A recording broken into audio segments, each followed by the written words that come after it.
Bande dessinée, manga, comics, produits dérivés. Vivez la BD avec Slumberland BD World.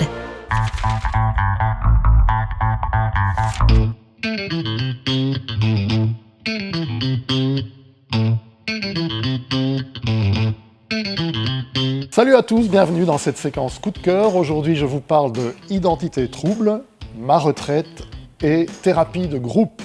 Ma première sélection, Identité trouble, nous emmène dans un futur proche, 2030, à Los Angeles. Ce grand volume de 140 pages rassemble dans un format roman graphique 3 albums initialement parus chez un autre éditeur, Delcourt, sous le titre de Milo. Milo, c'est précisément le prénom du personnage principal, un criminagent qui va devoir hériter d'une enquête sur le meurtre d'une femme en pleine rue, dont il fut le témoin. À la morgue, la reconnaissance rétinienne de la victime indique que cette femme pourrait avoir 2 identités différentes. Un mystère corroboré par le fait que 2 hommes se présentent comme étant le mari de celle-ci. Voilà posées les prémices d'un récit vraiment intrigant dont vous aurez du mal à sortir. Le scénariste Benoît Rivière nous concocte là un thriller policier sur fond de trafic de drogue, rempli de rebondissements, alternant scènes d'action et gros moments de stress. Quant au dessinateur, Philippe Scofoni, il lorgne clairement du côté des comics réalistes pour nous livrer quelques beaux morceaux de bravoure graphique.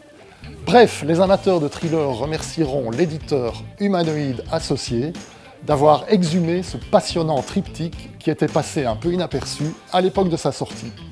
Pour mon deuxième choix, nous remontons le temps et nous investissons les bâtiments de la chancellerie en avril 1945 à Berlin. Avec l'album Ma retraite, le dessinateur espagnol Abraham Martinez reprend à son compte un vieux fantasme, et si Adolf Hitler ne s'était pas suicidé dans son bunker berlinois, mais avait pris la fuite vers l'Amérique du Sud grâce à un coquet trésor de guerre. Jusque-là, rien de bien original, me direz-vous. Mais c'est précisément à cette étape de l'histoire que le bouquin devient vraiment intéressant. L'auteur imagine de manière réaliste, documentée mais très sarcastique, le dictateur vieillissant, transformé physiquement, forcé à se cacher sous une fausse identité. Il assiste au naufrage de ses funestes projets, s'interroge et commente lui-même son échec. Hitler est accompagné d'un dernier subalterne fidèle et ils forment à 2 un binôme pathétique et quasi burlesque. Autre point intéressant, en fin d'album, à travers un long dialogue presque philosophique sur le rapport entre la morale et la politique, Martinez profite de son uchronie pour tendre vers un peu de prospective. L'idéologie fasciste et ses idées simplistes pourraient bien un jour refaire surface et percoler à nouveau. Un livre étonnant, interpellant, parfois drôle, qui suscite la réflexion. C'est paru aux éditions Bang.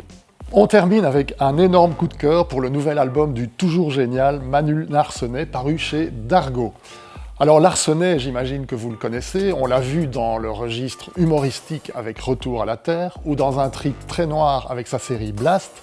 Il nous revient ici avec un nouvel opus, Thérapie de groupe, qui s'inscrit tout à fait dans la logique de son évolution artistique, en attendant le maillon suivant.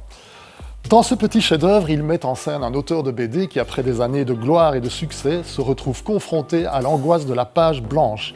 Face à ce chaos spirituel et psychologique induit par son manque d'inspiration, il part sans succès à la recherche de l'idée du siècle.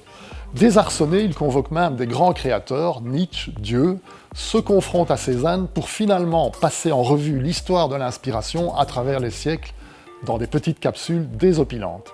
Car il ne faut pas s'y tromper, toute cette réflexion autour de la douleur de l'artiste est enrobée dans l'autodérision, l'humour et le délire, un peu à la manière d'un Daniel Gossens.